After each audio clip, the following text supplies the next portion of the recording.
Hi, ഞാൻ ഇന്ന് നെറ്റ്ഫ്ലിക്സിൽ രശ്മിക മന്ദാനയുടെ ഒരു തെലുഗു മൂവി കണ്ടു കേട്ടോ, ദ ഗേൾ ഫ്രണ്ട് എന്ന് പറഞ്ഞിട്ട്. കുറേ പേരൊക്കെ ഇതിനെക്കുറിച്ച് കേട്ടിട്ടുണ്ടാവും. നമ്മൾ സ്ത്രീകളുടെ സെൽഫ് വർത്ത്, ഇമോഷണൽ ഇൻഡിപെൻഡൻസിനെയൊക്കെ കുറിച്ച് നന്നായി ഡിസ്കസ് ചെയ്യുന്ന ഒരു മൂവി. എനിക്ക് ഭയങ്കര ഇഷ്ടമായി. നമ്മുടെ സൊസൈറ്റി കുറച്ചൊന്നല്ലല്ലോ നമുക്ക് തരുന്ന പ്രഷർ സ്ത്രീകൾക്ക്. അത് നന്നായി എടുത്തിട്ടുണ്ട് കേട്ടോ ഈ മൂവി രാഹുൽ രവീന്ദ്രൻ ഇതിൽ. ഞാൻ ഇതിനെക്കുറിച്ചും ഇൻസ്റ്റാഗ്രാമിൽ കുറേ റിവ്യൂസ് കണ്ടിട്ടുണ്ടായിരുന്നു. അത് കണ്ടിട്ടാണ് ഞാൻ ഈ മൂവി കണ്ടത്. അപ്പോൾ കാണാത്തവർ തീർച്ചയായിട്ടും ഇത് കാണണം, നല്ലൊരു മൂവിയാണ്. അപ്പോൾ ഞാനിന്ന് ലഞ്ചിന് ഉണ്ടാക്കിയത് ചോറും തൈരും ക്യാബേജ് ഉപ്പേരിയായിരുന്നു. പിന്നെ ബ്രേക്ക്ഫാസ്റ്റിന് മോൻ കുറേ ദിവസമായി വാഫിൾ വേണം എന്ന് പറയാൻ തുടങ്ങിയിട്ട് മടി പിടിച്ചിരിക്കുകയായിരുന്നു. പാൻ കേക്ക് ബാറ്ററിൻ്റെ അതേ റെസിപ്പി തന്നെയാണ്, പക്ഷേ വാഫിൾ മേക്കറിലാണ് ഉണ്ടാക്കുന്നത്, അത്രയേ ഉള്ളൂ. ഈ വാഫിൾ മേക്കർ എനിക്ക് എൻ്റെ സിസ്റ്ററിനിലോ ഗിഫ്റ്റ് ചെയ്തതാണ് കേട്ടോ. അതുതന്നെ ഞാൻ സ്നാക്കായിട്ടും കൊടുത്തു വിട്ടത്. ഞാൻ പാക്ക് ചെയ്യുന്ന വീഡിയോ എടുക്കാൻ മറന്നു.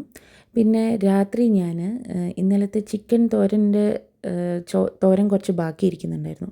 അപ്പോൾ ഞാൻ അതിനെന്തെങ്കിലും ചെയ്യാമെന്ന് വിചാരിച്ചിട്ട് ചിക്കൻ സമോസ ഉണ്ടാക്കാമെന്ന് വിചാരിച്ചു. അപ്പോൾ അതേ മിക്സിലോട്ട് തന്നെ കുറച്ച് ഉരുളക്കിഴങ്ങും കൂടി ഫില്ലിങ്ങിന് വേണ്ടിയിട്ട് ആഡ് ചെയ്തു, അത്രയേ ഉള്ളൂ കേട്ടോ. ഞാൻ ആദ്യമായിട്ടാണ് ഈ ചിക്കൻ സമോസ ഉണ്ടാക്കുന്നത്. അപ്പോൾ അതിൻ്റേതായ കുറച്ച് മിസ്റ്റേക്സ് ഒക്കെ ഉണ്ടായിരുന്നു. ഈ ഷീറ്റ് കുറച്ച് നേരത്തെ എടുത്ത് വെക്കണമായിരുന്നു തോന്നുന്നു, കാരണം എടുക്കുമ്പോൾ പൊട്ടിപ്പോണ്ടായിരുന്നു. എന്തായാലും ആദ്യത്തെ ഒരു 3-4 ഇത്തിരി ഫ്ലോപ്പായി. ലാസ്റ്റൊക്കെ ആയപ്പോഴേക്കും ഒരു ഹാങ് കിട്ടി തോന്നുന്നു. എനിക്കൊരു 15 സമോസ കിട്ടി കേട്ടോ.